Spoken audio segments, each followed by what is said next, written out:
All day long on this Thursday, we're working with you, helping you learn about a rising danger outside in Indiana. This summer, the conditions are very ripe for a very active tick season.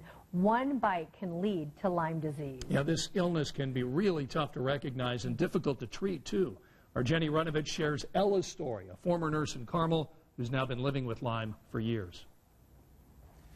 This is medication schedule. I was on antibiotics that week for sure.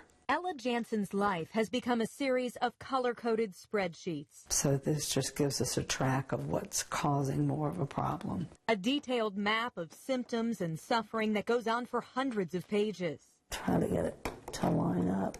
That's lunch to bedtime. Her required routine almost boggles the mind. She has a tower of prescriptions and supplements. The Container Store loves me. Each labeled, each with reminder alarms on her iPhone, up to 90 pills a day. Tiny weapons in her long battle with Lyme disease. People get treated and they don't get better. It's a grim reality for someone who spent her career as a critical care nurse. There's no easy fix. No, and there's a never fix for what I'm going through right now. A tick bite in 2012 led to this debilitating condition, but it took doctors a long time to figure that out. I started with fevers and strange rashes. They thought I had rheumatoid arthritis or lupus or something like that. I wanted her to run a Lyme test, and she said, we don't have Lyme in Indiana.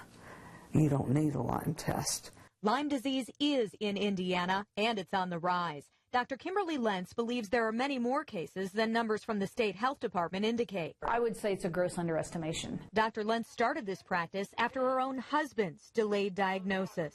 It's much more complicated than I think was originally thought, and it can be hard to get rid of, especially if you don't get it right away. Lyme disease is caused by a tick infected with the Borrelia bacteria. People often don't know they were bitten because the tick numbs you when it attaches. And these ticks are tiny, the size of a poppy seed. Plus, symptoms are misleading, and the test for Lyme often produces a false negative. Most of the patients that we see have already been to multiple doctors before they see me. That's what happened to Ella. It took 2 years to finally confirm she had Lyme disease. Really, really scary, because you don't expect to die from being bit by a bug. Ella's now living with chronic Lyme. Joint, nerve, and brain damage cause constant exhaustion, cloudy thinking, and muscles that can give out at any moment. My husband, when I go somewhere, I have to text him about every hour to let him know I'm okay. Now, as she fights back toward health, she's fighting for awareness, too, about the preventable tick-borne illness. If they recognize it sooner, you don't get to where I am. That's devastated her life.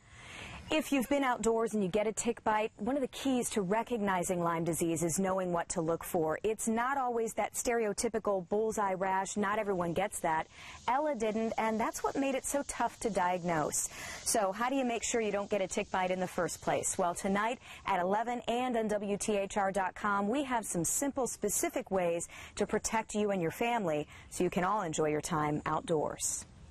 All right, Jenny, thanks. And I want to show you an example of what that bullseye rash looks like. You can see the ring right around that red spot there. This is a model from the CDC, but as a reminder, as Jenny said, not everyone with Lyme disease will get this particular symptom.